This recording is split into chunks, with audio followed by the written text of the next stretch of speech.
Not a bad writer.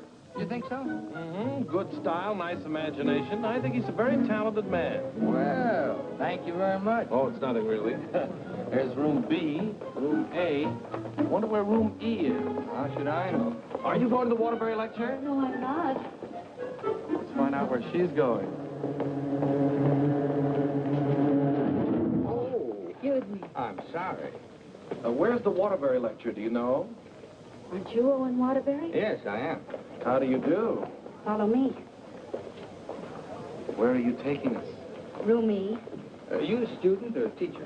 I'm a student. Oh, advanced or beginner? What do I look like? Well, You look very advanced to me.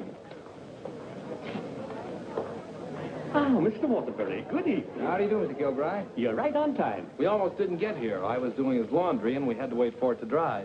His underwear is still wet. I brought a friend, Mr. Ronnie Hastings. Oh, how do you do, Mr. Hastings? Hey, let me get you a chair. No, never mind. I'll sit in the bleachers.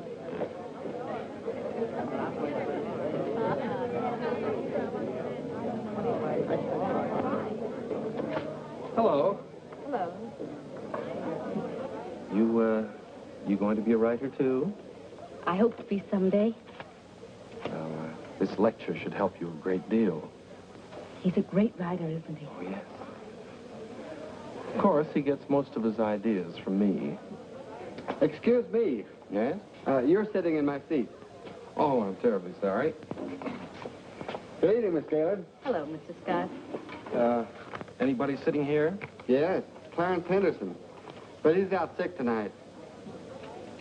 Well, then why did you make me move? Oh, Clarence and I don't speak. Oh, well... Attention, class. As I promised you, our guest speaker tonight will be none other than Owen Waterbury, author of the new bestseller, Last Year's Love. Mr. Waterbury. Oh, louder, louder. That's enough. I understand that most of you hold all sorts of jobs during the day, and yet you've been studying the technique of writing in the evening. Now you're ready to take your pen in hand and go out and conquer the world. You know, I'm hardly the person to tell you how to write because I don't follow any rules. Today, the writer is asked to keep one eye on the bestseller list, the other on art. That's divided loyalty, and that makes for dishonesty. I must confess, I've been guilty of this dishonesty, too. But now that I've made my position secure, I'm going to try to write a really good book. No more bestsellers, but something that I hope will be a piece of great writing. You know, good writing, fine writing, is here and here. The dictionary is filled with all the words you need, but unless the mind and the heart find those words for you, you better leave them in the dictionary. He's so brilliant. Because a writer, fundamentally, must believe in himself. That's half the battle.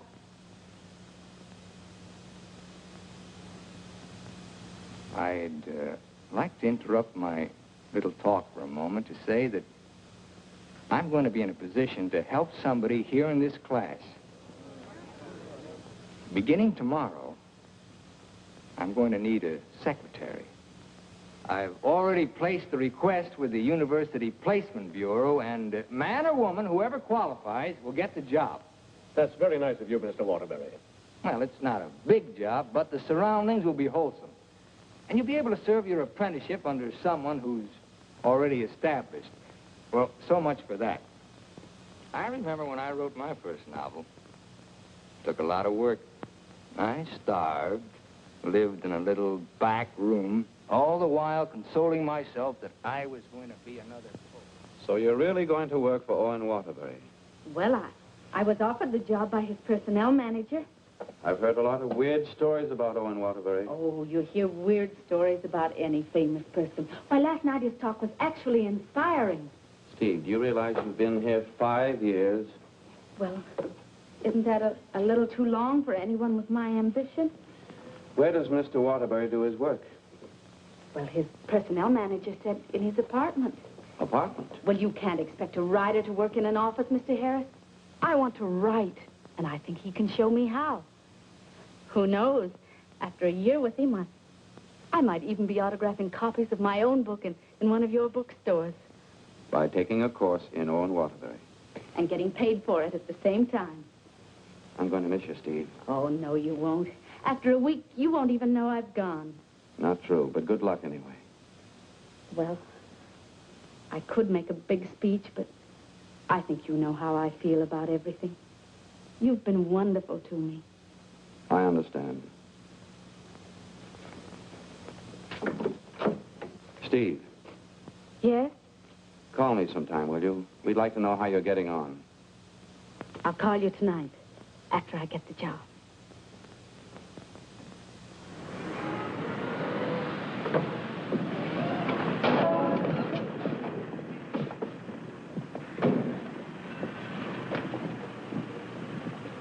Why don't you watch while you're parking?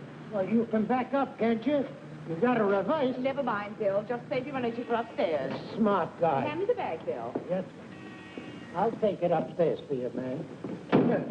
Anything drives a cab these days. Apartment 3E. Thank you. Now, just remember, Bill, if he says one word that's out of line, just one word, I want you to bop him right on the jaw. They might take my license away. Not for protecting a lady. Well, come on, in or out, in or out. You know, I hit pretty hard. The harder, the better. Is he a big guy? 6 feet of bluff. I'll cut him down. I didn't get this nose for nothing. Are you sure he can't fight? He's a writer. Writer? Writer? Now, remember, if he just so much as opens his mouth... Don't worry, I'll shut it up. I got a bigger mouth than he's got. I've come for my things. And what's the objection? Evidently, he has none. Follow me, Bill. Now then, I want you to take all the things out of that drawer and put them into that bag. Yes, ma'am. No, no, no, not the drawer, just the thing.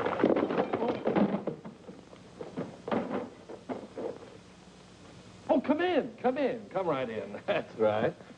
That's Mr. Waterbury's former secretary. She quit this morning. Won't you sit down? This is my mink. And how? Waterbury gave that to her as a Christmas bonus. My typewriter. Well, that was sort of a New Year's bonus. My aujourd'hui. She brought her own aujourd'hui. My pot. She cooked once in a while. My bourbon. She drank a little. My cigarette box. She smoked, too. My lipstick. Shall we adjourn to the library? Your frankfurters. Goodbye, Mr. Waterbury. Good thing you didn't open your mouth. Thank you. Come along, Bill. Don't bother with your inferiors. And now, miss, what can I do for you? This is your new secretary. Oh, yes, you're from the Kilbride School. Yes, I am. Say, look at that. She knocked over a bottle of ink all over the carpet, and it's going to be hard to get out, too. Oh, would you try cleaning it up, please, Mary? Not me. The landlady says I'm not to clean up any more messes. Just do my regular work and get out of here. Excuse me. Would you like some help? Oh, thank you very much. Say, you're going to work out fine. Here, Ronnie. I'm an expert at this sort of thing. He sure is. He cleans up about 6 of them a month. I'll need a cloth and some rug shampoo. This is the stuff you've been using lately. Here, this is a woman's job. It was a woman who did it. It was an accident. You better not let the landlady see that. She'll add $100 for damages to your rent. That's more than last month. Oh, I got some on my dress. Oh, look, why don't you work on the rug and I'll work on your dress? Why don't you two work on the rug and I'll work on her dress? I'll work on my dress. I'll work on the kitchen. Do you like hot dogs? Occasionally, yes. Fine, we'll have them for lunch. And for dinner, we'll have steak. Lunch? Dinner, what? I haven't even been interviewed yet. What's your name? Stephanie Gaylord. What do your friends call you? Steve. Oh, that settles it. I think she should be hired. How are you in shorthand? 120 words a minute. Do you do laundry? From my own, generally. Well, you're going to have to learn to do silk shirts, 120 a minute. I'll do the cooking. And eating. Do you live here, too? No, I live next door. But he hasn't been there since July. That's because I have no kitchen. Well, we share our kitchen on a cooperative basis. He cooks and he eats. You know, Owen and I went to school together. I was in kindergarten, and he was in the 8th grade. Then I went to high school, and he was still in kindergarten. And then I studied piano and became a character in every Waterbury book. And what were you in last year's Love? I was the chorus girl who studied piano and was very bitter about the world. Where'd you work before? Who, me? I was secretary to Charles Harris. He owns the Harris bookstores all over the country. And how is Mr. Waterbury's latest novel doing? Second only to the Bible. Oh, well, he won't like that. You married, Steve? No, I'm not. Please, Ronnie, I'm not interested in whether or not Miss Gaylord is married. Oh, no. My biscuits are burning. I've had married secretaries before, and, well, their husbands were a little troublesome. They were murder. His working hours are very peculiar.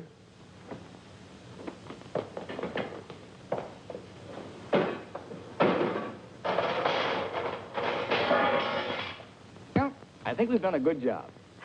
I had such a different impression of what this job would be like. Oh, today was an unusual day. But after this, there'll be no more distractions. I'll go. We're going to work in an atmosphere of dignity and culture. Oh, it's your bookmaker. Mary, that man's here again. I heard you. How much do I owe this time? $11. Don't you give me no more of your tips. That horse will come in next time out. Next time I'll be dragging a load of ice. Well, what do we owe you?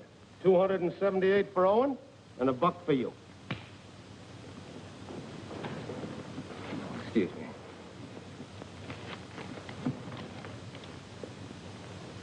Here you are. I'll have to owe you mine till next week. You want to wager today? Well, I haven't looked them over yet, but I'll give you a call. And no more 50-cent bets. The boss don't like them.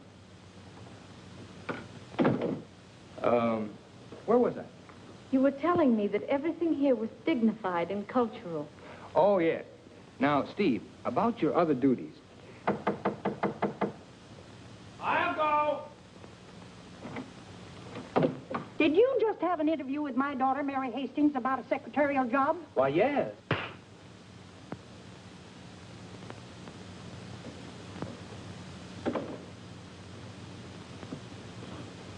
I have a message for you. Well, what's the message? Mr. Waterbury, I don't think I want this job. Well, why not? Well, when you spoke at class last evening, everything seemed so refreshing. And when I read your novels, they were filled with such quality and high purpose. And I'm afraid all that's spoiled now, so no harsh words, no hard feelings, just get somebody else. Well, if that's the way you feel, Miss Gaylord. Are you walking out on Owen Waterbury? Don't beg the girl to work for me, Ronnie. Just call the agency and get another girl. Now, you know you don't mean that. We both like this one. Are you going to let me out of here, or do I have to call the police? They're here already. I came for the rent. Mrs. Reeves, I just mailed you a check this morning. Oh, you always do that, knowing full well that I only live downstairs. Any damage this month? Oh, it's been a very, very uneventful month. Oh, the carpet again. Mercy! This fish belongs here. And this duck up here, you throw the whole room out of contour. Mrs. Reeves, if you'll excuse I heard me... some screaming just outside the door. New secretary? Well, yes. You being hired or fired? Miss Gaylord has just been engaged. Oh, too bad, Mr. Waterbury, because something moved in the apartment upstairs would just fill your every requirement. Well, unfortunately, Mrs. Reeves, the job has just been filled. Well, I want you to meet her anyway. Felicia! Coming, Mrs. Reeves.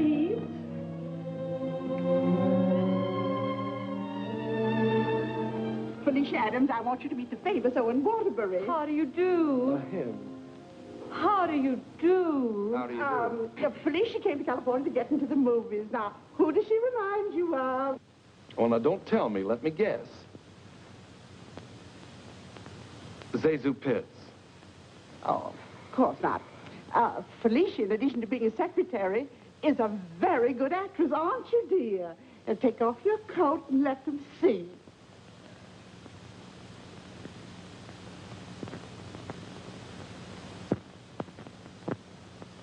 She's got a lot of talent there. I thought you'd think so. I was a model back in Texas, but I came out here for a career. Daddy's financing me. A friend of yours? No, my father. Perhaps Felicia could play the heroine in your next novel when it's made into a movie. She could do that. What's the heroine like? It's a girl from the South. Why, I'm from the South. How perfectly coincidental. She's trying to hook a rich man. She's insincere and a moron. Well, what's worrying you? Well, I'm not so worried about being insincere, but as for being a moron... Now, don't worry about that. You could act like a moron, couldn't you, dear? I could try. Oh, I'm going to dramatic school. Maybe they can teach me to be a moron. If you studied hard enough, yes. It'd take a lot of work. Look, Mrs. Reeves, I haven't even started my novel yet, and it doesn't look as if I'm going to if I'm continually interrupted. Well, we'll leave and let you work. Oh, Ronnie, I'm having a party for 50 guests tonight, and I'm expecting you to entertain for us at 9. Is it informal, or shall I bathe? If you don't care to entertain at my parties, pay your rent. Well, I'm off to the horse show. You haven't got a chance.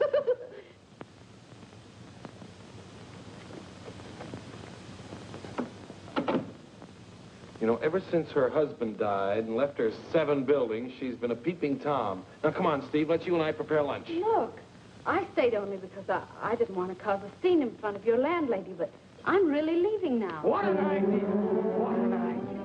Take this down. Come on, take it down. Get Well, where's your pad? When you gotta have a pad, you can't go to a job like this without a pad. All right, I'll find a pad for you.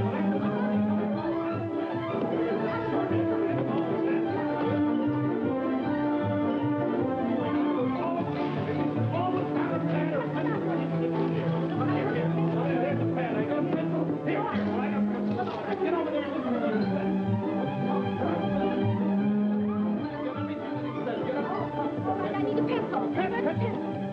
Wait, I've got a pencil. All this notes on my new novel. That's all for now. Tomorrow morning at 10 o'clock.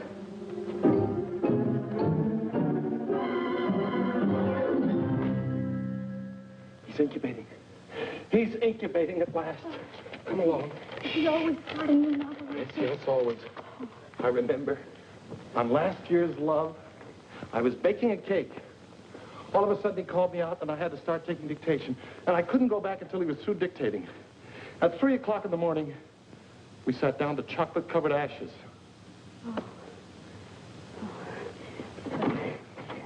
Well, I'll see you at 10 o'clock in the morning.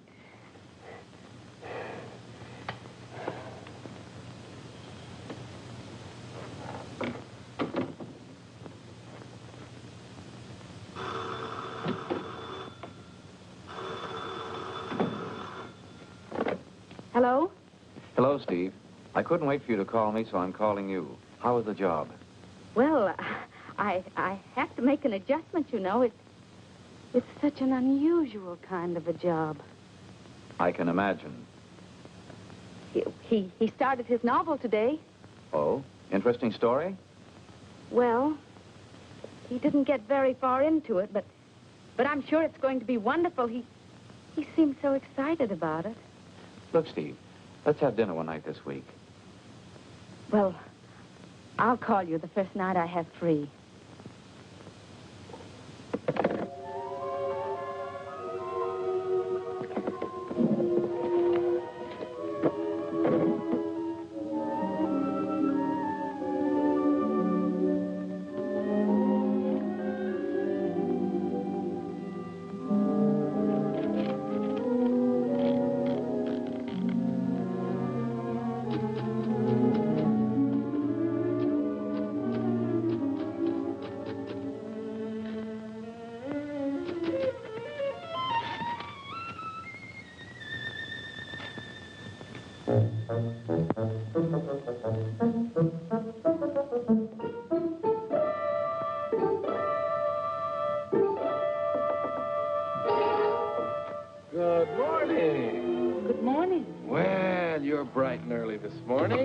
o'clock. Say, did you ever think how you'd look in mink? Oh, I see you've got your pad. Keep your pencil poised. The genius is still dressing. I'm making potato pancakes for lunch, and he's in a sour cream mood today. If you need anything ironed, I'll be in the kitchen ironing. Good morning, Steve. Good morning. Right on time. Let's see, where did I leave off yesterday? Notes on my new novel. Yeah. I'll go.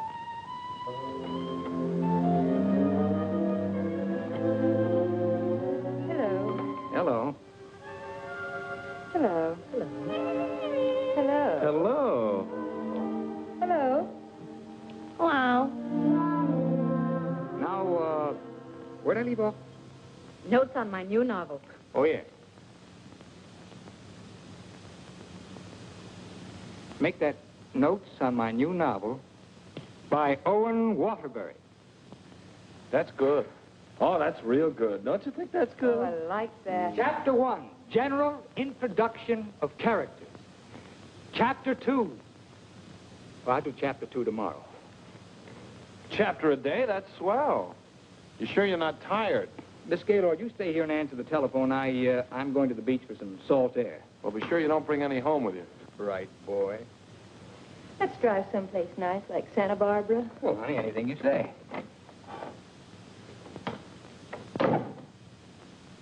Don't pay any attention to him. He's just trying to make you jealous. Jealous? Well, what makes you think I'm even interested in him? You know, for a secretary who's just been given the day off, you're awfully annoyed. Annoyed? Of course I'm annoyed. I just don't want to sit here doing nothing. I came here to work. I came here to do nothing, and now I'm working. Look, if you get paid for idleness, grab it, you fool. There goes another one.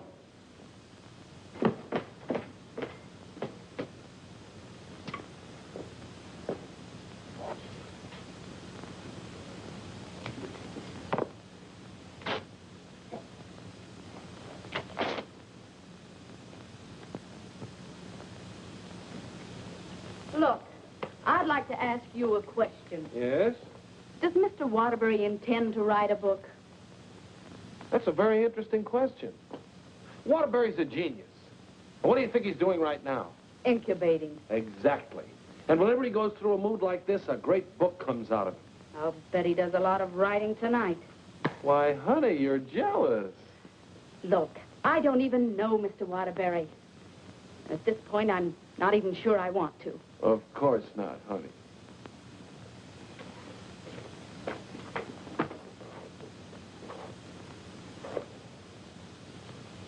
Say, can you tell me what I'm doing wrong? Everything. Here, let me have it.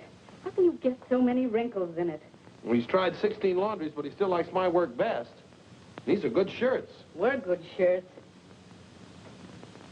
You know, I just thought of something. What? I must be going out of my mind. Why? Well, I went to night school for a whole year to learn to be a writer. And here I am doing a guy's laundry. Oh! It's not done yet.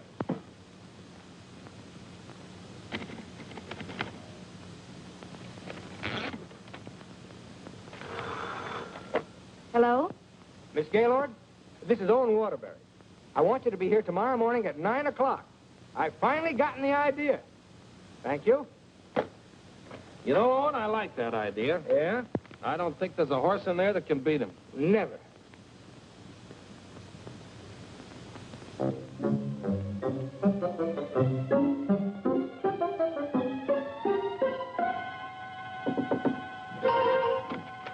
Morning. Morning. Oh, leave your coat on, Steve. The taxi will be here in just a minute. Got a pair for her? Well, she can use mine. Where are we going? To the races. The race. Haven't you ever been? I've never in my life. Swell. Always lucky the first time. Come on. But what about that idea you had last... Oh, that can wait till after the third race. Look, I got a horse in here. Look, Mr. Waterbury, I don't think I ought to go along. Say, are you complaining about being paid to go to the races? Come on!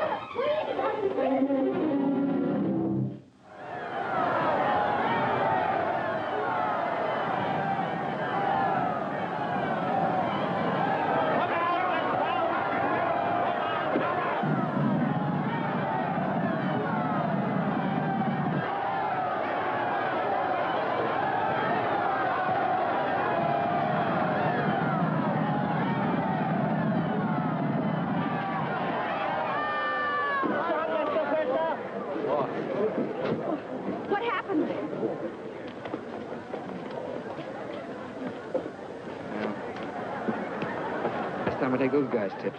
Well, so far this job has cost me $83. Now, don't worry. I'll see that you get that back.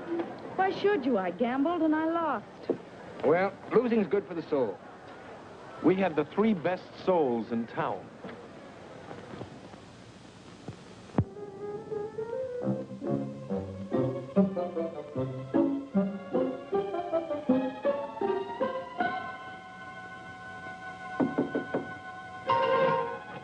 Good morning. Morning. Well, leave your coat on, Steve. The plane leaves in 35 minutes. Plane? Where are you going? Las Vegas and get back your $83. Las Vegas? I can't go to Las Vegas with you. Well, are you objecting to being paid while working? Paid?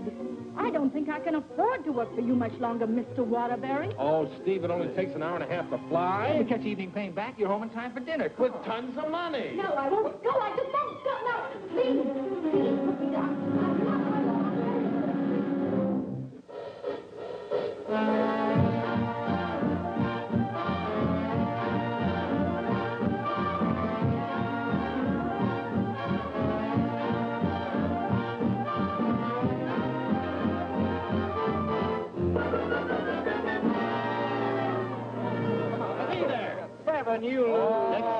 Right here, right here. No story, Stuber. No dollar bets here. When do you think you're on? Los Angeles? Hit the road. Hit the road. Baby, here we go. Come on.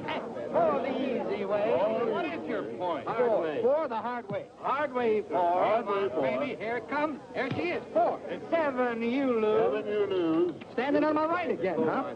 When are we leaving, Mr. Waterbury? Leading, I'm stuck 3,000. But you said we'd catch the midnight plane. There'll be another plane at 2, darling. Next shooter, please. Grab the right shooter. Come on, let's go. I thought working for a writer was going to be so uplifting. Perhaps you lose. Perhaps you lose. See what you did? But I didn't do anything. She didn't mean it. What are you grinning about? I'm betting on crap. Everything was going to be so intellectual. Correct again. Too bad, lady. Are you doing that on purpose? What did I do? You're doing all right, honey. What's her point? Her point is craps. Can't you make anything but craps? I was going to meet only literary people. Craps, Smith. You're my dream girl. Never saw that before. Don't make any more craps, understand? I'll tell him when he comes in. Keep your mind on the dice. Put this all on 7. She's gonna make this 5 for once. You know, I'm writing a novel too, Mr. Waterbury. It'll be a honey. A 2 and a 1. Correct. 4, 3. Get out of here. That's goodness. What's wrong? Keep your mind on the dice when you roll them. How dare you speak to me like that? Just for that, you roll your own dice. Correct again. $80, Rich. Come on, bring it in. Over here. Come on, lad. Money. Gaylord. Steve, where are you going? I'm going home, and I never want to see you again. You're a fraud, Mr. Waterbury, a cheap, egotistical fraud, and your whole existence is something I want no part of. I'm sorry I even met you, because you've spoiled something for me. You've spoiled my impression of Owen Waterbury, the writer. Steve, look, you can't go home alone. I'll take you home. Steve, please sit down, will you? I want to talk to you, please. Steve, honestly, this gambling, it's an insidious thing. It changes a person. I'm really terribly sorry. Well, then why don't you put a stop to all of this and get down to work? I guess I'm afraid. Afraid of what? I'm afraid I'm not the great writer I started out to be. Instead, I'm just a commercial hack. Oh, no, you're not. Didn't you see how everyone at the university treated you with awe and respect? Why don't you write another love story? I'd be going backwards. Backwards? Stick to your last. You know the story of the clown who always wanted to play Hamlet? If you keep telling yourself you're a failure, you'll be one. If I try another love story, will you work for me? If you work, I'll work for you. Thank you. I'm poor again. I just switched to 7s.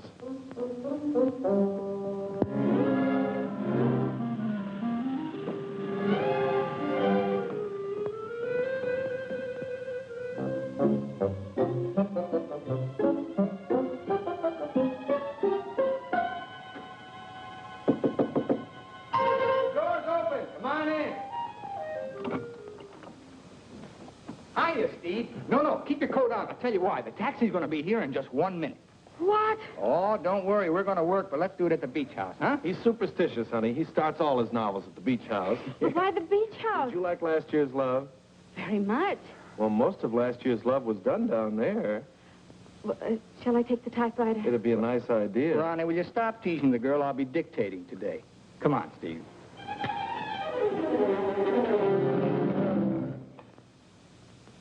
I'll dictate this in outline form, and then I'll polish it up later. Yes, Mr. Waterbury. This is the story of a successful novelist who began to die, morally and spiritually, until a girl came into his life. And then the whole world seemed changed. He'd seen her one night while delivering a lecture to a short story class. There were so many faces looming up in front of him, but he saw only one, hers. Wistful, delicate, exquisitely beautiful. Without her knowledge, he arranged to make her his secretary because in that fleeting moment, in that single instant, he knew he was desperately in love with her. One day, he asked her to go to his beach house and work there because he wanted very much to tell her the way he felt, but he lacked the courage. Mr. Waterbury, Miss Gaylord, when I'm working, I don't like to be disturbed. Sorry. Where was I? He wanted very much to tell her how he felt, but he lacked the courage. Oh, yes. Now here she was, seated before him, tender and fragile as a poem. He had looked around a corner to corner, and there she was. Oh. What's the matter? Oh, I broke my pencil. Here you are. Let's continue. He was tempted to take her up in his arms and sweep her to the summit, but he didn't dare. He knew very little about her, yet there was nothing else he needed to know. As he strode up and down the room dictating, he looked toward her polka dot necktie. What's the matter with you? Nothing. Oh. Where was I?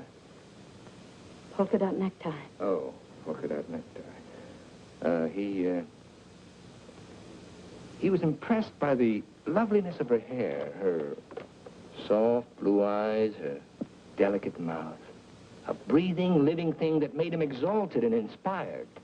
He wanted to take her in his arms and smother her with kisses and drown himself in the beauty of her soul, but he was a coward. How do you like it? It has possibilities. Suddenly he threw caution to the winds. Leaned over and kissed her. She melted in his arms and offered no resistance. Wordlessly, they held one another in silent embrace.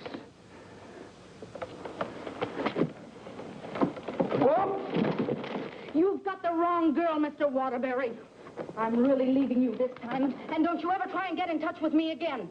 I don't even want my salary check. You can save it for the next victim. And if I ever see one of your books again, I'll burn it!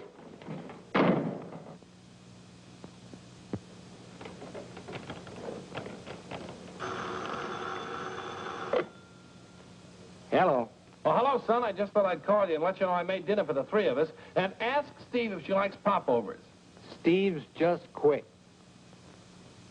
Yeah. I'm dictating a harmless little scene. Suddenly she takes offense, slams me on the couch with a hammerlock, and walks out. Is she insane? Well, I'll call the agency and get them to send over another girl. I better get one who likes broiled chicken, because that's what we have for dinner. Don't call anybody. I'm not going to go to work for a long time.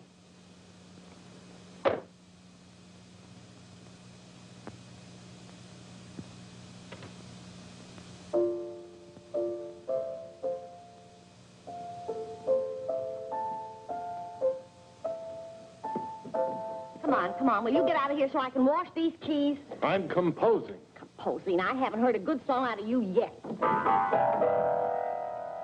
That's it. Give me that again. Thank you very much. What are you calling that thing? I got a cold in my nose. Come on, sing it. Oh, Mr. Ronnie, Oh, don't be silly. I just want to hear the quality. Sniff, sniff, here's a handkerchief.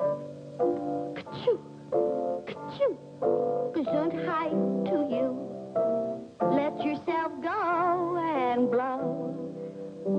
Oh, let yourself go and blow. Sad, ain't it?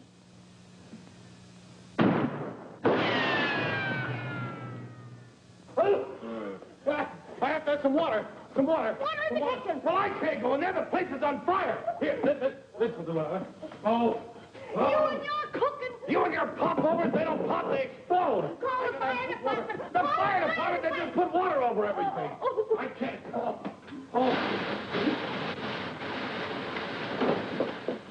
I'm going to tell a landlady on you. Oh, I'm going to tell a landlady on you. Well, I'm not going to clean up this mess. All right, just for that, you won't get a piece of pie. What's in that garbage can? Pie? 30 misses out of 31 tries.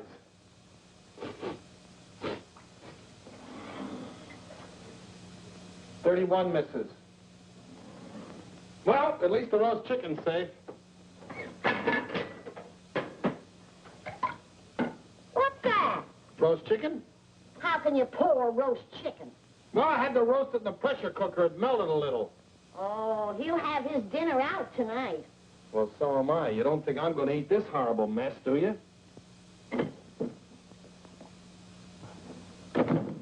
Hi, Owen. Hi. He has a nice roast chicken for you, Mr. Waterbury. Give him a glassful. Mr. Waterbury, I think it's my duty as your servant to tell you what just happened in the kitchen. Oh, now, Mary, why don't you go home? Mr. Ronley set fire to the kitchen. I don't care if he sets fire to the whole apartment. You see, Tattletale? A lot of good it did you. I'm going to tell the landlady on you, and you too. Well, what happened down at the beach house? Will you stop asking me silly questions? I told you on the phone. She quit, that's all. Well, she had some nerve. But I don't need her. There's a lot of other secretaries. Of course there are. Just as capable, efficient, and just as cute. Sure. We never did find out how good she could type. Well, I'll call the agency and get another secretary. No.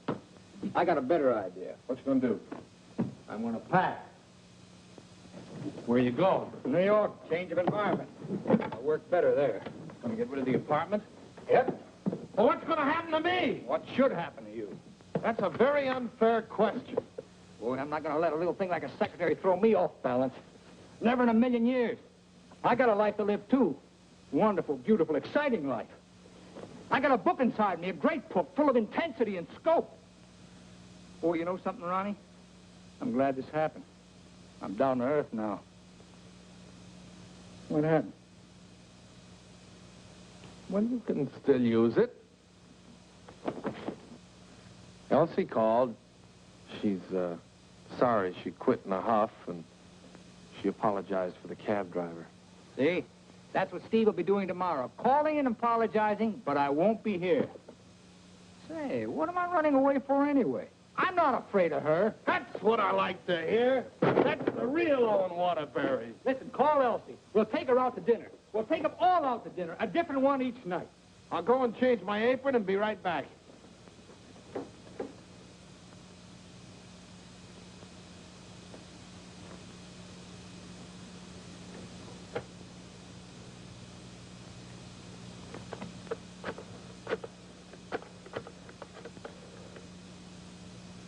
Brian Detective Agency? This is Owen Waterbury. Yeah. Look, I want you to shadow a girl for me. Stephanie Gaylord. Now, let's all try to have a good time tonight, okay? I'm willing. Are you, Ronnie? I'm willing. Good evening, Mr. Waterbury. Hello, Francois. Here, why here? I like it here. You've always hated the Ridgely room. He's joking. I'm not joking. You've always hated it, hasn't he, Elsie? I thought so. I've always hated it. Mr. Waterbury, there's a gentleman here to see you. Gentlemen? Oh, yes.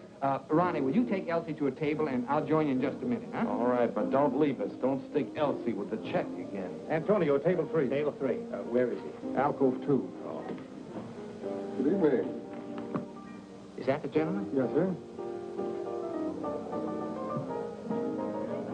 Hello. Did you send me that message? Yes. Brand Detective Agency. Devon is the name. Well, how'd you find her so fast? That's my job. There she is, right over there, with a man. Who's the man? I don't know. Do you want me to find out? Of course I do. All right, I'll start shadowing both him and her. I want you to find out everything you can about her. I think she's in love with him. She your wife? No, my secretary.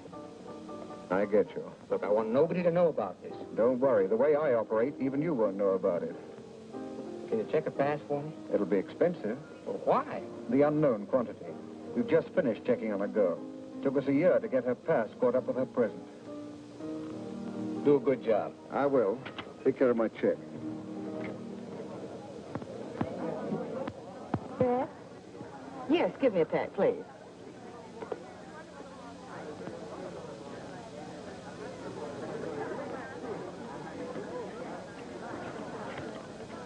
Thank you.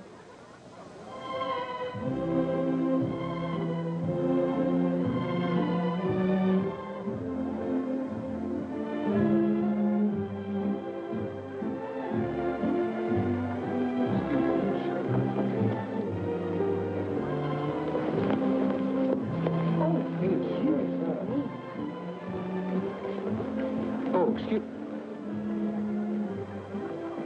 Hiya, Steve. Hello, Ronnie. Don't talk to her. I'm mad at her. Oh, I forgot. Good evening. Good evening. You know him? Uh-huh. He's my new boss, Your new boss. What's his name? Charles Harris, the bookseller. That's Steve's old boss. He's not so old. How dared you go work for him? Listen, Shakespeare, I'll work for whom I please. What, did you have to pick on her old boss? Didn't she pick on mine? When Mr. Harris called the employment agency, he asked for somebody with literary experience. How did you qualify? You used to work for Waterbury. Steve, with her principals out with her ex-boss. What about Elsie? Who's she out with?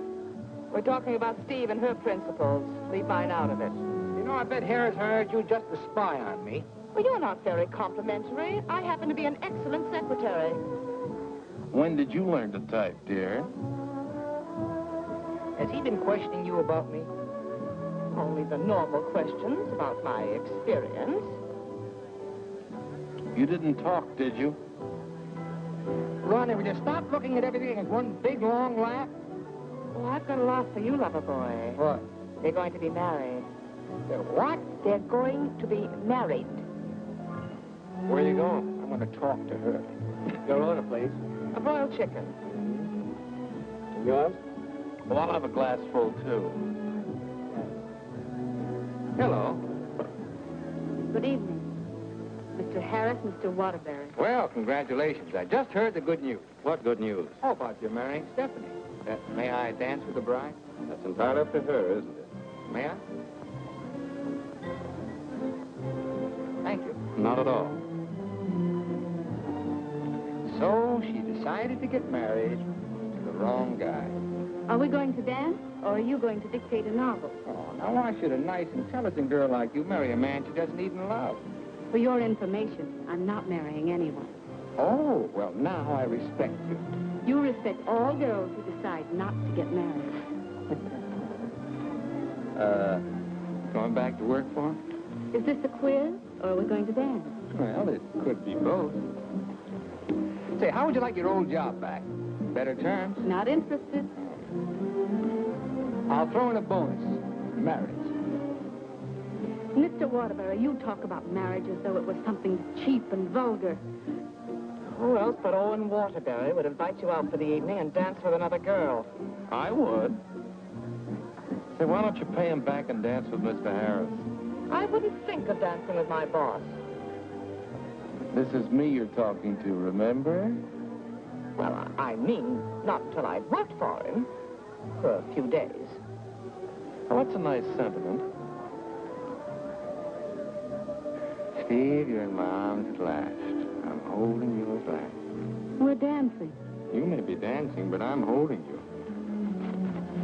Oh, like the tide, you go out, but you also come in. Owen Waterbury, you're the most maddening man I've ever met. Listen to me, Steve. I love you. Everything I dictated at the beach house I meant, but it was too much of a coward to say it out. I love you, Steve. Marry me. Take a chance. This is me, the author with beautiful words, but I'm stuck.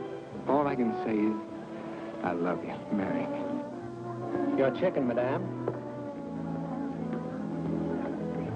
And your chicken in the glass, sir.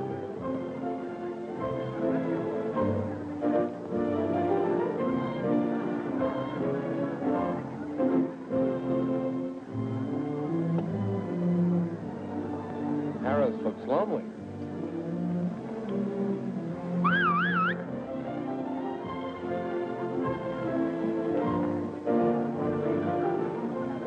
Mr. Harris, this is Ronnie Hastings. How do you do? Won't you sit down and have a glass of broiled chicken? Thank you, I think I will.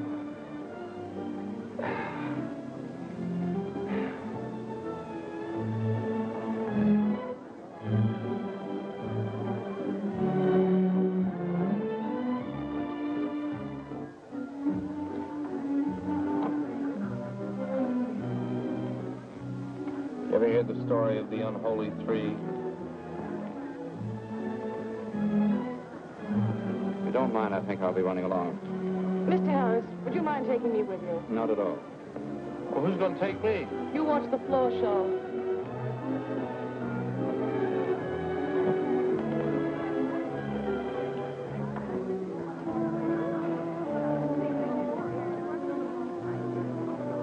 Want to dance? I love it.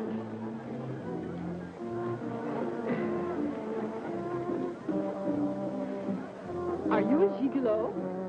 After tonight, I think I will be.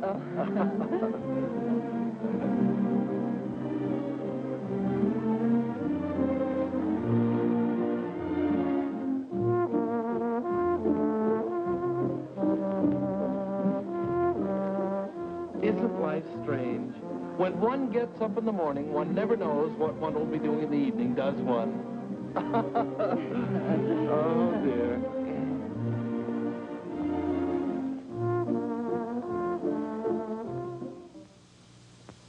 And in addition to the office supplies, please order one Remington electric typewriter for the outer office. Mr. Harris's office. Just a moment, please. Hello? Yes.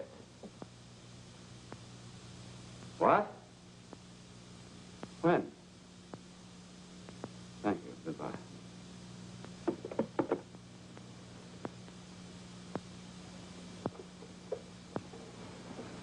What's the matter? Is anything wrong? Owen Waterbury just married Steve. He didn't. Oh, yes, he did. I never thought she'd marry him. I never thought he'd get married. Well, here we are, honey. Welcome to Honeymoon Manor.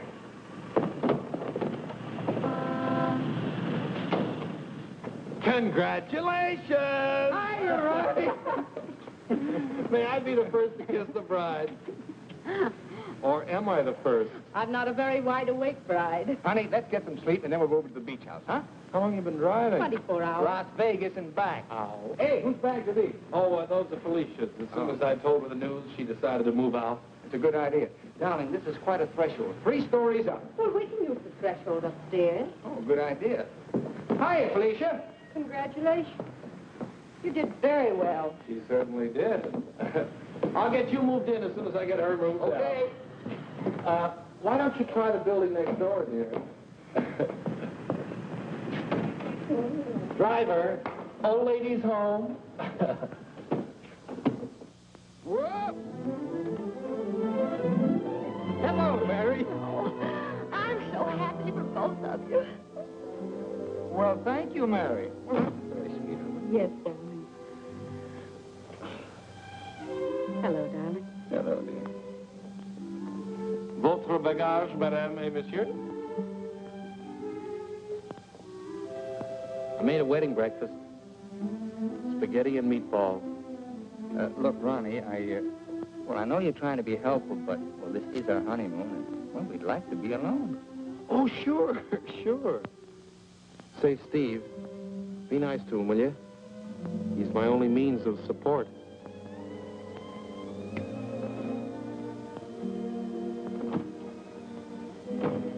Darling, are you glad you married me? Oh, what a question to ask me now. Well, it was on the spur of the moment, and you do change your mind, so... Darling, I'll never change my mind about you. You're the first nice thing in my life. Could you tell me where is apartment 3E? Who are you looking for? Isn't that the business of the people in apartment 3E? It's the next apartment down the hall, sir.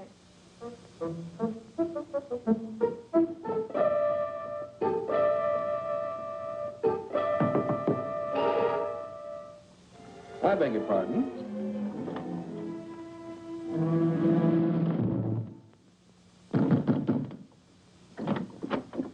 Yes, and what can I do for you? I have a message for Mr. Waterbury. Well, I'm afraid Mr. Waterbury can't be disturbed just now. He's a little busy. My name is Devaney. Will you tell him the woman he's interested in got married?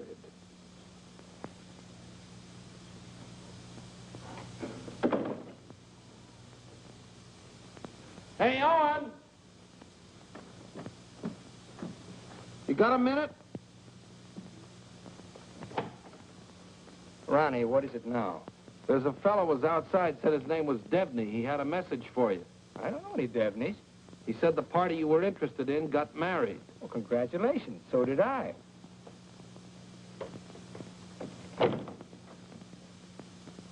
Darling, whom were you interested in who got married? There's only one married girl I'm interested in.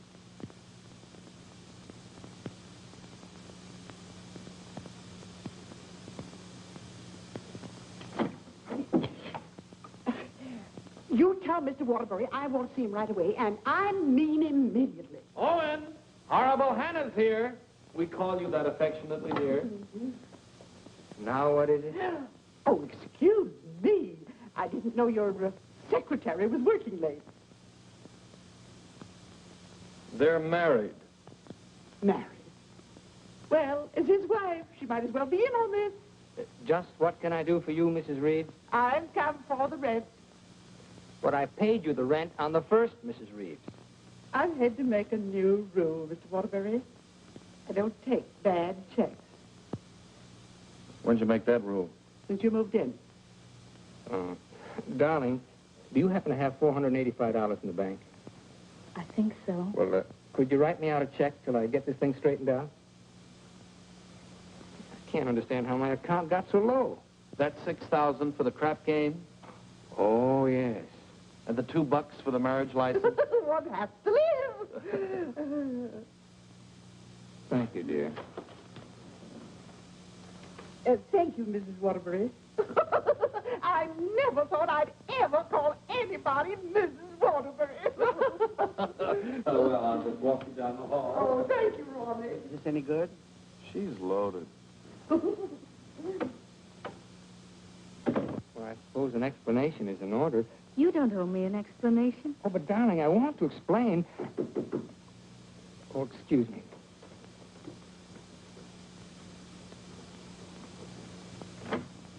Hello, Owen. Oh, hello, Dick. Congratulations, we just heard. Well, thank you, Bertie. Congratulations. Thanks a lot. Oh, darling! Well, won't you come in and sit down? Oh, yes, thanks.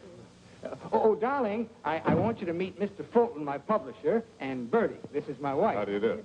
So nice knowing you. Owen, you're not thinking of a prolonged honeymoon, are you? Oh, no, we're just going down to the beach house, and, well, I thought I'd dictate my honeymoon. Good idea. You know, there's a deadline on that novel. It's got to be made. You know why. Well, I'll have it ready, Dick. I'll count on it. Would you like a drink? No, no, thanks. We're double parked downstairs. Come, dear. How's Ronnie? Oh, still eating. Same old Ronnie. Yes, Bertie's told me about Ronnie. She says that when he dies, he'll ask the crematorium to baste him slowly on both sides. You know Ronnie? Oh, of course. I was once Mr. Waterbury's secretary. Well, thanks an awful lot for coming, Dick. Happy honeymoon. Thank you.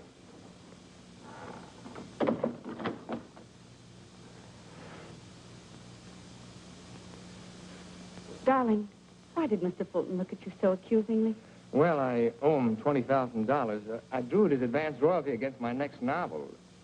And that mink coat Mrs. Fulton had on, is that one you gave her? Oh, Bertie meant nothing to me. I'd written a bestseller, and I was throwing money around like water. You can always take it back and give it to Mr. Fulton as part payment. Oh, darling, I'll get you 100 mink coats. Darling, I don't think I can afford 100 mink coats. After all, paying your rent will keep me broke. Honey, did you marry me for my money? No, but I'm beginning to think you married me for mine. Look, darling, let's get out of here. We're never going to be alone here. Honey, I know a perfect little mountain cabin away from publishers and landladies. And secretaries? Well, except you. And I'm going to work. I promise you. I promise you.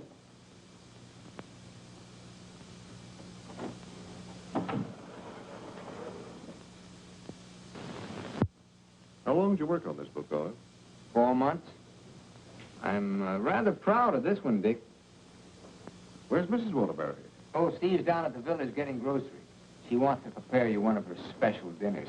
Well, I'm afraid I can't stay for dinner. I have to catch that next train back. Dick, let's drop the suspense. How'd you like the book? I'm going to let you have it right between the eyes, Owen. You don't like it? I hate it.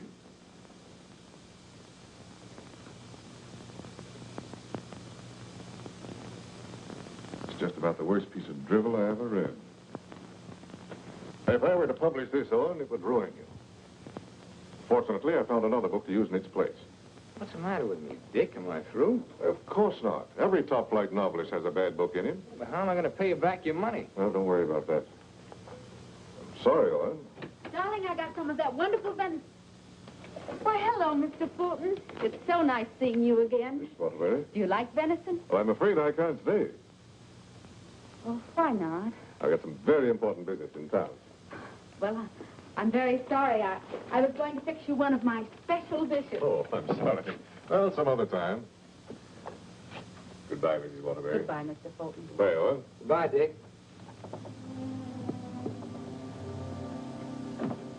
He doesn't like it. No? Do you think he's right? He's always been right. Until he married Bertie. Oh, what's that got to do with it? Well, maybe he's changed. Ever think of that? Maybe he sees you through different eyes. Oh, you talk like a fool. Oh, and let's face it. Your book is now being published by a man who sees his wife in your arms on every page. He thinks that girl in there is Bertie in you. You're a child. Bertie meant nothing to me. He doesn't realize that. And he's still a human being, even if he is a publisher. And he's a man. Let's get away from here tonight. Tonight? Oh, and you blame me, don't you? Oh, not really, Steve. It's just that it's so distracting to have a man's wife as his secretary, too. I've got to try another book fast, and I'm going to have to get myself another secretary. So I'm fired, is that it? Oh, Steve, it'll be better for both of us if I work by myself. It'll give you a chance to work on your own book. I'll make dinner.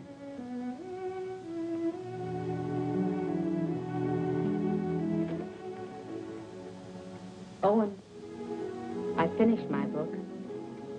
Oh, you did? Well, I'd like to read it. It's been on your dressing room table for 2 weeks.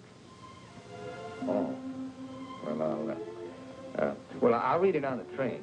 Don't bother. Oh, you're hurt. No, I'm not. You call and get tickets for the train and send Ronnie a wire to get you a new secretary.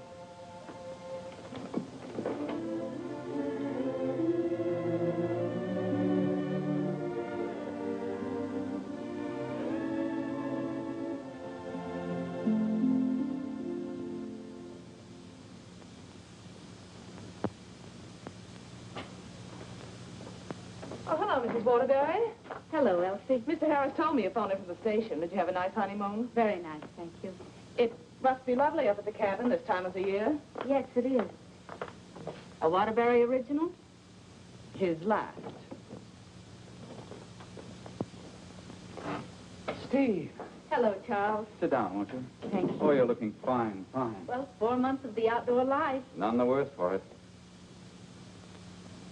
Charles, I want you to do me a favor. This is Owen's latest book. Fulton doesn't like it. I want you to read it and let me know what you think about it. I'll try to be as objective as possible. You will be, I know. And I have another manuscript for you. Mine. You finished it? Yes, it was a long uphill pull. Oh, I've changed the title so many times that I finally decided to call it Dawn's Yearning.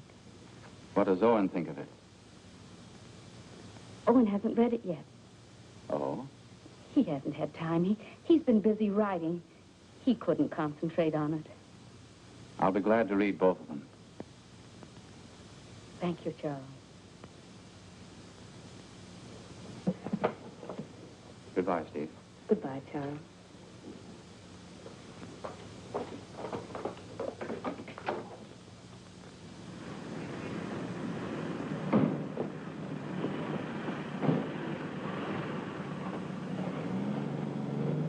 I was on the 3rd floor, but I can't find the Waterbury apartment. Well, here's Mrs. Waterbury.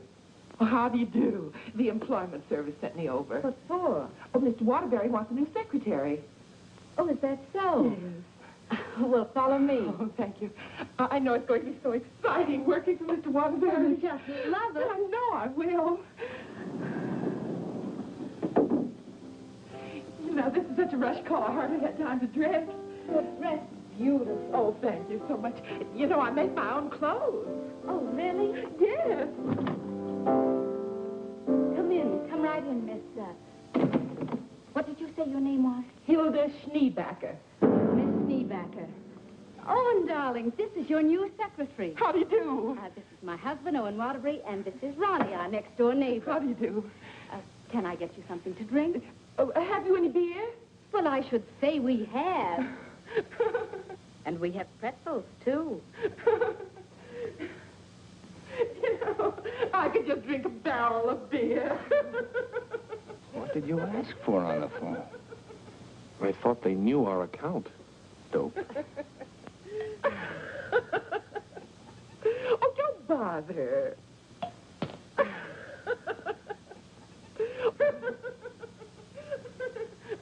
Why don't you bring your beer over here where we can be more comfortable? Oh, do you do laundry, Miss Schneebacher? Just shirts and socks. I don't like to do sheets. Well, sit down, please. How are you on handicapping the horses, Miss Schneebacher? Oh, yesterday I picked 2 winners. Played them both right on the schnozola. Oh, and I think she's enchanting. No. What size coat do you wear? Do you have to wear a coat on the job? Oh, Mr. Waterbury likes to give all his employees mink coats for Christmas. Oh, I wish I'd known that. I could have saved the skunk's life. I wonder who she means. I'm going to love this job. You're all so nuts.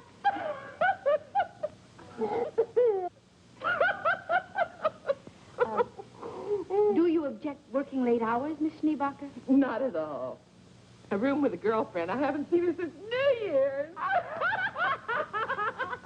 Miss Schneebacher, I'm afraid this job's going to be a little too much for you. But why, Owen? Well, you see, several parts of my new novel are mostly in French, and, well, I'm sure you don't speak French, do you, Miss Schneebacher? Studied it for 6 years. Once I had a French boyfriend. We had no trouble. Yes, but how's your shorthand? Shorthand? I don't take shorthand. You don't take shorthand? Well, no. The agency said this was strictly a typing job. Oh, no. This is mostly a shorthand job. But I could learn it. No, I know I'm that afraid not. Well, guess that lets me out. Leave the glass, please. Oh. Thanks for the beer.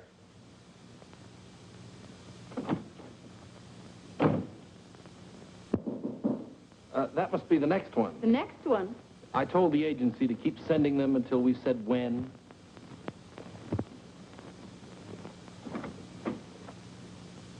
How do you do? Is this apartment 3E? Yes, it is. Does a Mr. Owen Waterbury live here? Yes, he does. I'm Owen Waterbury. Oh, Mr. Waterbury, the agency sent me. Dawn O'Malley. That's right. Won't you come in, Miss O'Malley? Thank you. Won't you sit down, Miss O'Malley? Thank you. Oh, this is my wife.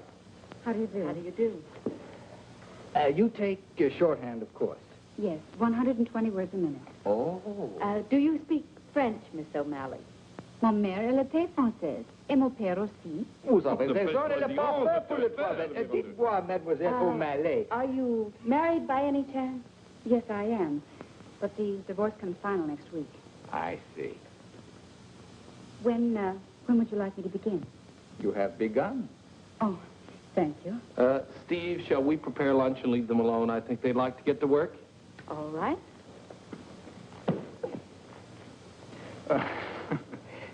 Tell me, did you ever work for a writer before? Yes, once about 3 years ago. But I'd rather not talk about it. Oh, well, why not? Well, he asked me to work late one evening and began getting a little fresh. So I called the police. All I want to do is work. I guess the publicity burned his career.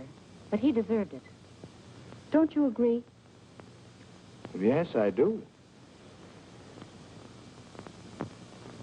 How about lunch, Miss O'Malley? Oh, I've already eaten, thank you.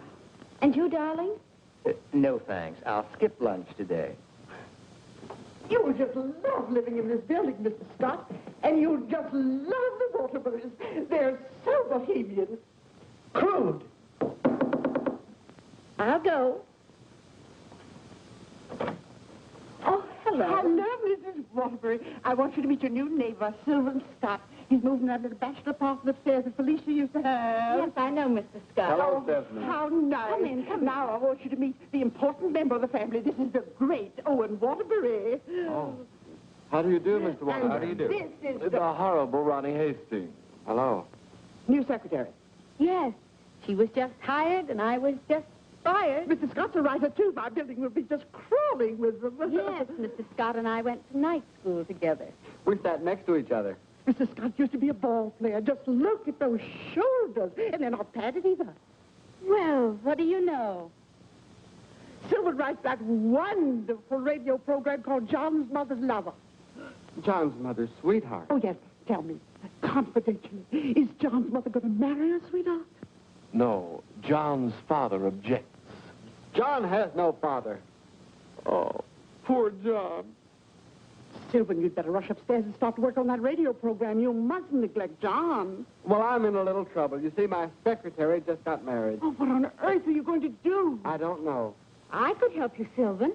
You, Stephanie? Yes, you see, I was Mr. Waterbury's secretary before he married me. That's right. You were. The marriage was a bonus. Oh, when could we begin? Why don't you just say, I've begun? Ronnie, dear, would you get me some shorthand books and some pencils? How much do you think you'll be giving me tonight? Why, we may be working most of the night. Oh, that's just ducky. I'm used to working at night. Goodbye, darling. Don't work too hard. I won't. Come on. Oh, thank you, Ronnie. Bye. Well, I seem to have fixed everything up. You certainly have.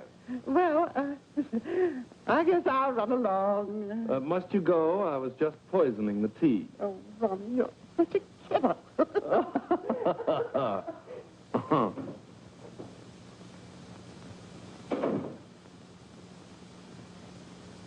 You know, you're going to really like it here, honey child. Watch your hands. I don't tolerate familiarity from anybody, and I mean anybody. I once ruined a man's career, and don't you forget it. Miss O'Malley, you may have the day off. Why don't you make it a year? But I haven't even begun yet. Oh, that's all right. You get paid just the same. Oh, well, all right. What time tomorrow? Oh, any old time. Suit yourself. But I don't understand. Well, how about noon? All right. Thank you.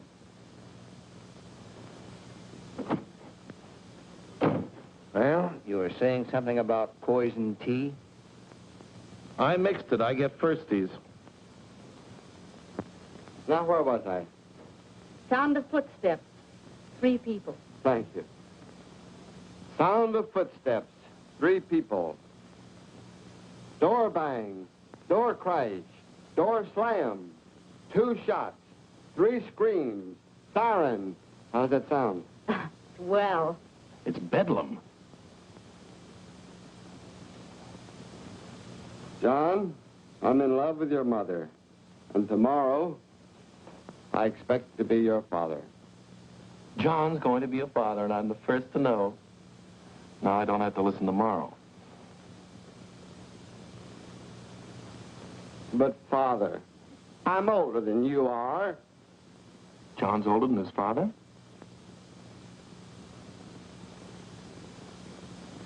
What happened? That's what I'd like to know. I don't know.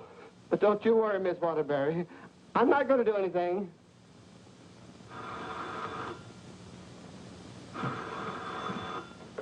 Hello. Hey, they just turned out the lights. Who's calling? This is Charles Harris speaking. I'm sorry to be calling at such a late hour, but I must talk to her. They just turned out the light. Will you keep quiet? This is her husband. No, she's out for the evening. She's right upstairs. And I don't know when she'll be back. Didn't you hear me? I said they just turned out the lights. Darling, may I borrow a light bulb? I don't care what you do. What's the matter? I'm going to a hotel in case you're interested. I'll go to a hotel. After all, this is your apartment. No, it isn't. You pay the rent. Ronnie, will you take this up to Mr. Scott, please? Oh, and you can't possibly be jealous of that man upstairs. Why, he's utterly harmless. Boy, you really had me fooled.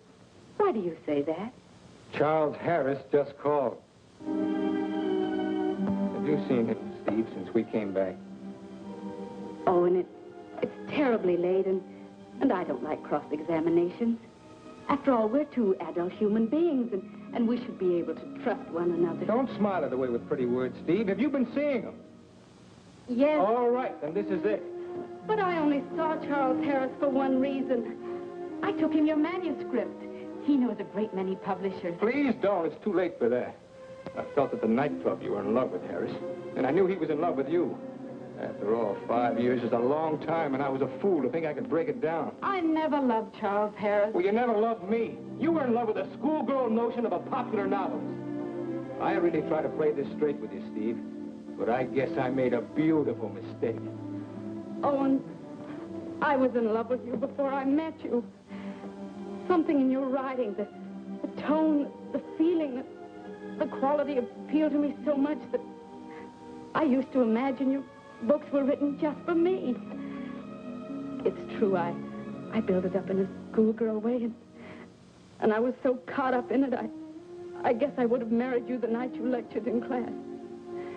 If you'd stepped off that platform and asked me, I would have married you.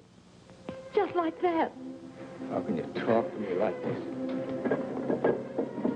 I put you way up there, too, Steve. But you tore it down in the cruelest way any woman could. You once called me an egotistical fraud. But what about you, Stephanie Gaylord? What have you been? Go ahead, phone him. He's waiting for you. Owen!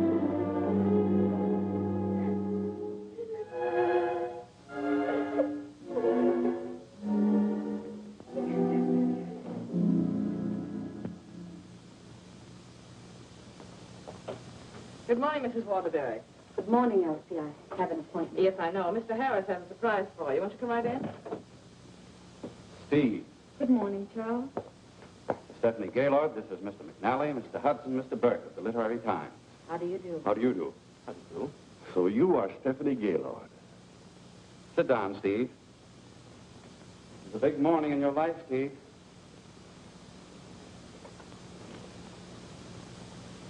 Mr. McNally is head of the publishing house in New York. He flew down this morning. That's why I called you so late last night.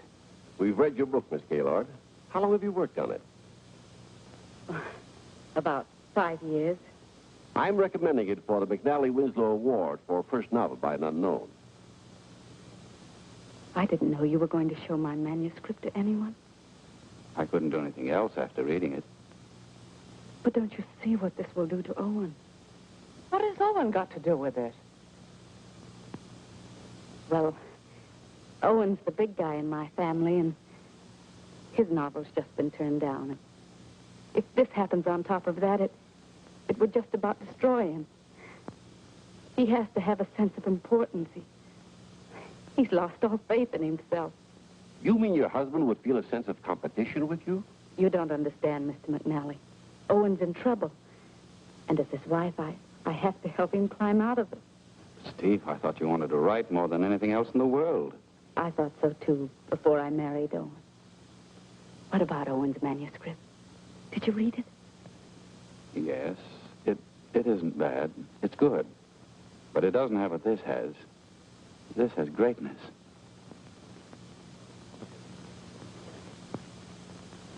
Thank you very much, gentlemen. Steve, please sit down. I want to talk to you.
I'm giving your popovers another try. Well, give me time to call the fire department. No, Miss O'Malley. That's not the line I gave you. I'm sorry, Mrs. Scott.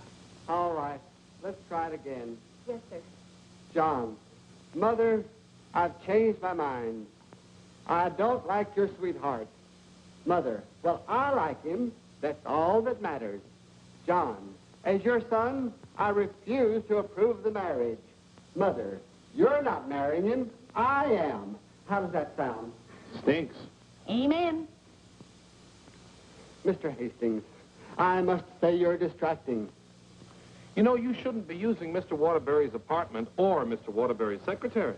Well, Mrs. Waterbury isn't here, and I've got to get the program out. Why don't you work in your apartment? She won't work upstairs. Well, why don't you work without her? I can't. I'm a dictator. Dear, why won't you work upstairs? I don't work in men's bedrooms. It's not a bedroom. It's a bachelor apartment. My husband was a hotel manager. One room is a bedroom. Two or more is an apartment. Sylvan, she's got you there. Oh, come on, let's work. Hello, Mr. Waterbury. Yes, what can I do for you? Remember me? I'm Devaney of the Brand Detective Agency. Oh. What's this? A bill for $845.62. For what? For shadowing and delving into the past of one Stephanie Gaylord. But I married her. We've shadowed married women before. Hi, Owen. Get rid of this guy. You want me to call the police? I am the police. What's this doing here? That's my laundry. Do you expect my wife to do your laundry? Hey, that's a little large for you, isn't it? That's Mrs. Waterbury's laundry. That's mine. Well, take it and get out of here. And as for you, Mademoiselle O'Malley, you're fired for taking dictation from somebody else. Well, that suits me just fine. I wouldn't work for you even if I did like your horrible writing. Where's Stephanie? I don't know where she is. I know where she is. Where? You pay this bill and I'll let you know. Oh, Ronnie, do you happen to have $845? And 62 cents. Why don't you write him a check? Oh, yes.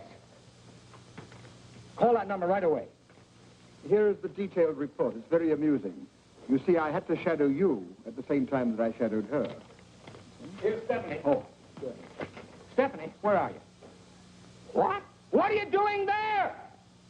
Stephanie, if there were ever any chance of our getting together, this kills it now. Finally and for all time, we're through. Charles Harris's apartment. Just like that, no sense of shame. Well, maybe she got her old job back and is working for him. At his home? What decent, self-respecting girl works for a man at his home? Maybe she's his secretary. Please, don't tell me about secretaries. He could tell you. Here's the report. Page 3 is wonderful. Right. Call the employment agency. I'm going to show her. Look, I want a girl this time who's capable and efficient. I'm calling for Mr. Owen Waterbury. Fast typist. I don't care what she looks like. We don't care what she looks like, as long as she's attractive. Do you take shorthand? Oh, but of course. 120 words a minute. Uh-huh. And, what did you say your name was? Miss Pigeon. Her name is Miss Pigeon? Everybody says I'm flighty. Where did you work before? I'm just out of secretarial school. I think it would be wonderful working for you, Mr. Waterbury. You see, I hope to be a writer myself someday. Oh.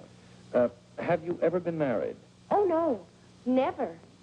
And you have no objections to working on weekends? Oh, not at all. My time's completely my own. And you think Mr. Waterbury's just wonderful? Mm-hmm. This is a clay pigeon.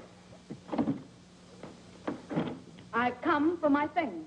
Follow me, Bill. I know just where to go. I want you to take everything out of that drawer and put it in that bag. Right. I knew you'd come back. But it's only for a moment. Where's the mink coat? I didn't get a mink coat. Come into the bedroom, Bill. What's the matter? Short of minks? Say, haven't you been here before? Sure, I came with the other one. I got a cab stand downstairs now. If you need a cab, just open the window and holler. Well, I'm going to do a lot of hollering now. That's his former secretary. Get my bag and things out of the closet. Oh, so you're not in love with Harris, but you go to his apartment. You wouldn't let me explain, and now I'm not going to. Explain? What kind of an explanation could you make anyway? Doesn't matter anymore. You're right, it doesn't matter anymore. Isn't she getting awfully personal? What a wonderful typist. Charles Harris's apartment. Just like that. Just like that. Anything else, miss? Yes, my picture.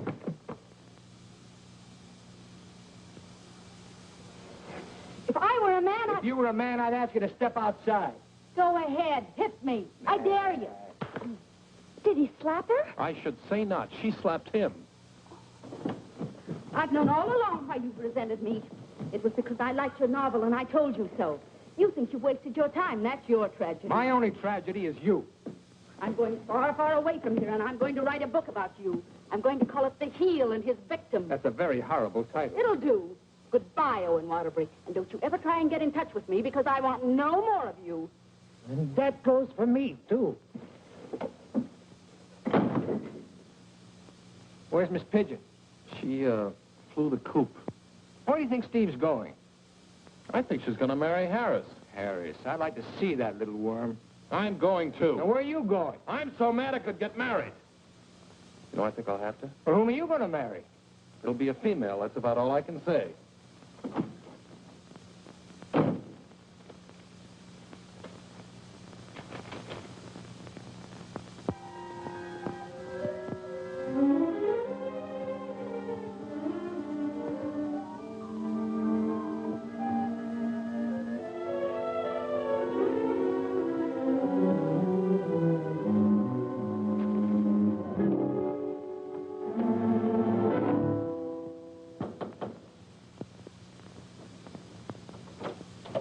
I'd like to see Mr. Harris. Your name? Owen Waterbury.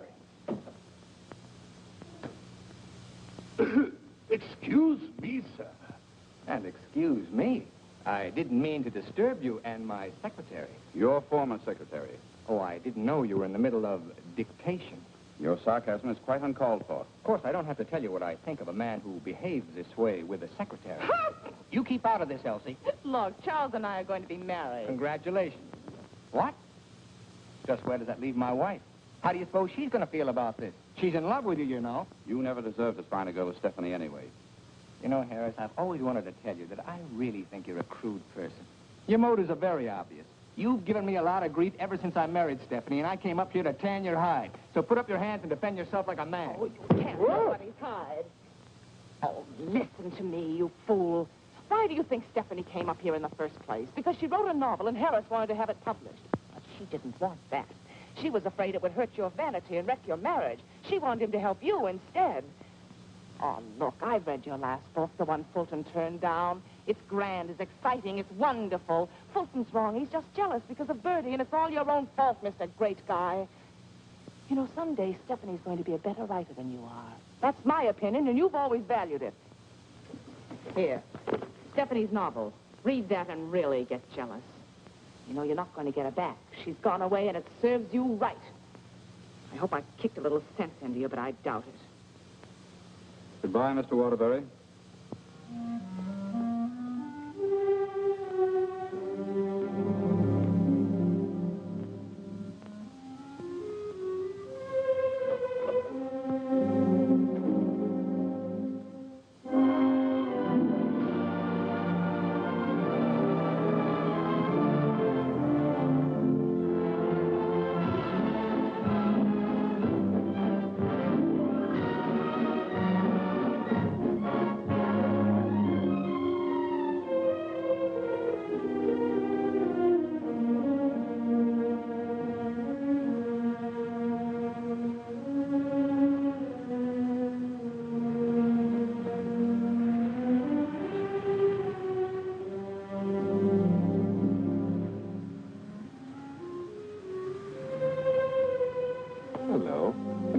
Waterbury? Yes? I've got to serve you with these papers. What for? Suit for divorce from Mrs. Waterbury. Thanks.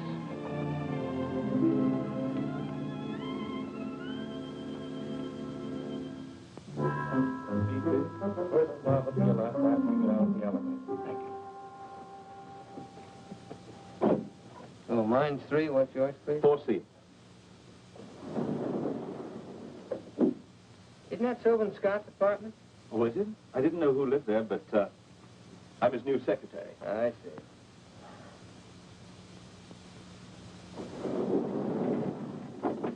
Good luck.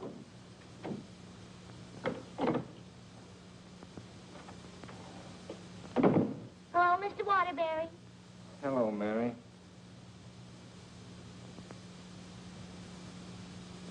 You want a drink? Well, I guess so.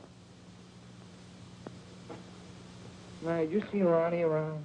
Well, I haven't seen Mr. Ronnie in about 3 days. But I heard Telly got married. Married? See, that's funny. He didn't even invite me to the wedding ceremony. Me neither. Ronnie gets married. I'm getting a divorce. Did you know that, Mary? Mrs. Waterbury's divorcing me. I sure was sorry to hear that, Mr. Waterbury. She was an awful nice person. So was you. At times. Thank you, Mary. Well, I see Scott's hiring a new male secretary. Oh, Mr. Scott doesn't live in this building anymore. He moved out yesterday. Oh. Well, who moved in up there? Mrs. Waterbury.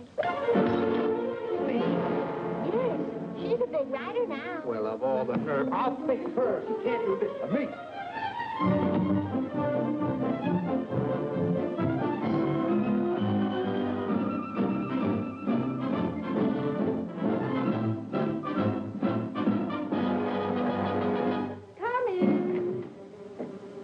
Yes, what can I do for you? Out.